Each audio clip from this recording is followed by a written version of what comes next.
give you a quick brief of what I think of the Western Conference Finals and where things stand. And at this point here, it looks like the New York Knickerbockers are who these guys, one of these two teams will be facing.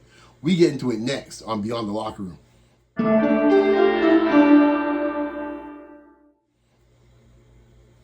As with the time of this recording, they are now playing the sweet music in this case for the Cleveland Cavaliers. The processional is we're bringing the coffin down. We're putting it under 6 feet under, and it's a wrap for Cleveland as we're recording this.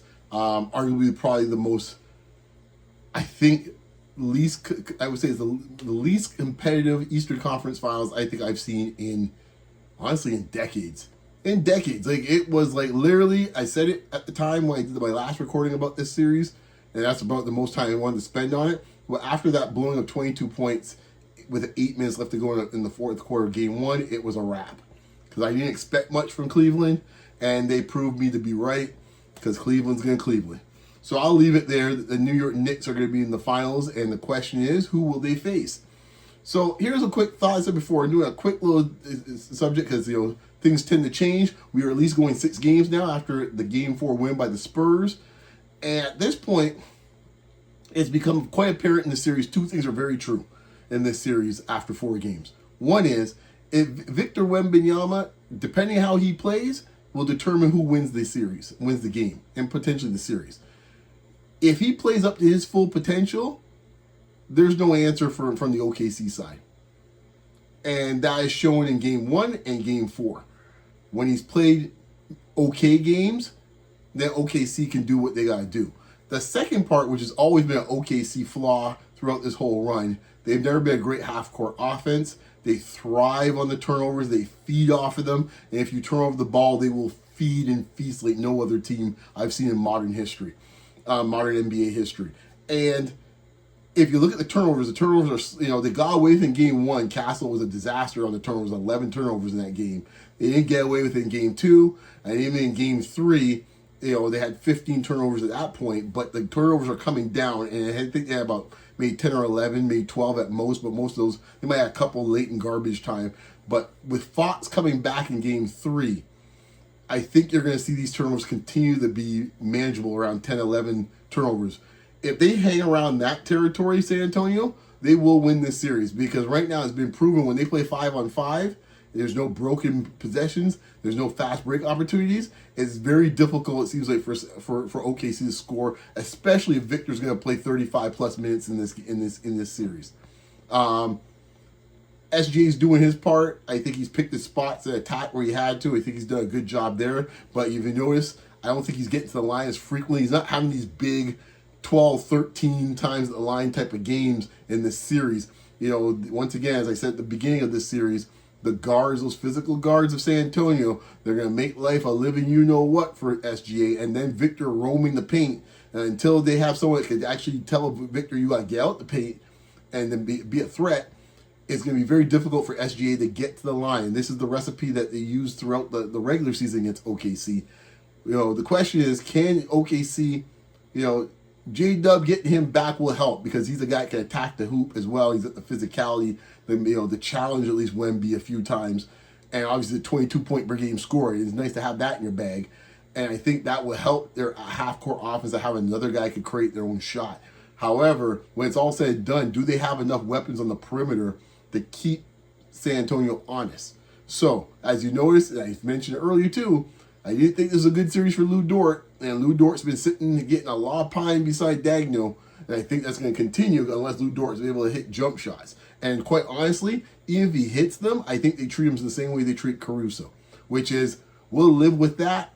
Spurs say, you know what? If you could beat me, Caruso, if you could beat me, Lou Dort, tip my cap to you. Tip my cap to you. But they're not gonna go out there, going out and gambling and going hog wild, running them off the 3-point line. They're like, nah, man, you have at it. And the problem with OKC is like, here's the difference between OKC and San Antonio. And I don't know where this series is going to go, but when it comes to their role players, or the others, and instead of the star players, let's refer to them as that, they use a Shaq term. If you look at San Antonio's others, they're guys that could dribble, pass, and shoot, and capable of getting 20-plus points at any given time quite consistently. The OKC guys only have two, really, they only have one guy like that, and he's hurt, and that's Williams. Because even Chet, he averages about 18 a game. Chet's not a natural 20-point per game scorer. Can he get there some nights? Yeah, that's if his 3-point shot's hitting. But with this lineup here, with even with Cornette, the size under below, he's just not strong enough in this case to cause any damage. Therefore, he's now pretty much a perimeter player. He's a big 7-foot guard. And now you're looking at it from that standpoint, it's like, okay, what you can give me, Chet? He's been better overall, but it's still not impactful enough in this case maybe to get them over the hump if he doesn't really, he needs a breakout having a 30 and 15 type of game. That's what you're going to need from Chet, especially if Williams isn't playing. And especially if they keep SGA in the perimeter, you're going to need someone to actually attack. Now, Caruso's done his part and then some. He's been fantastic in this series. And Caruso always comes to play at this time of the year. As I said before, you look at Case and Wallace, he's getting more and more minutes. I think Case and Wallace may even start perhaps next game. I think watch for that because I think they're going to have to get off to better starts. And Lou Dort at this point is just not, like Case and Wallace will be starting, but I think they're going to need more punch coming off the bench. So I don't know that starting five. Maybe Caruso starts. I don't know. But I think Daniel doesn't like to mess up his bench, but I think he's going to have no choice because I don't know if you continue to have Lou Dort out there being a pylon and you can't score because you're playing 4 and 5 at this point. Hartenstein has played much better. He's being careful because after he got called out by everybody in the media, as well as I'm sure the Spurs, about him, holding hands and grabbing arms, he's been a lot, he's been smarter not to kind of get caught up in that. But he too, that push shot, now that Wemby's aware of that shot in his arsenal more and more, he's getting up on that shot a lot faster, and he is not, and Hartenstein has not been as efficient with that shot in the recent games. So keep an eye on that too in Game 5. We'll see how it goes. It's going to be fascinating to see. I always felt this series will go 6 at least, if not 7. I had Spurs in 6. Technically, I'm still on pace. I thought they'll win Game 3, lose Game 4, they'll win Game 5 and 6. So I find it hard to believe they'll win 3 straight. But sometimes if you find a formula that works for you, and with Fox back, who knows, maybe they do. It'll be hard pressed to see it that way. It does feel like this is going 7, but we'll see where things go. It's strange times. You never know. But anyways, guys, just wanted to give you that quick little summation of where I see things at right now after 4 games in the Western Conference Finals. As I said before, your New York Knickerbockers, for all you Knicks fans, this, and some of y'all won the Knicks in the first round, some of you Raptor fans. Okay. Hey, be thankful. That's all I gotta say about that. Anyways, you know where to find me. Like, comment, subscribe right here on the channel. You can find me on Facebook, Instagram, and on those ones, the new store, is there. The shop button. You can also find me on X. You can find me on Blue Sky. As I mentioned before, you can find me right here on YouTube. Like, comment, share, and subscribe. As I said before, the subscribe is for free.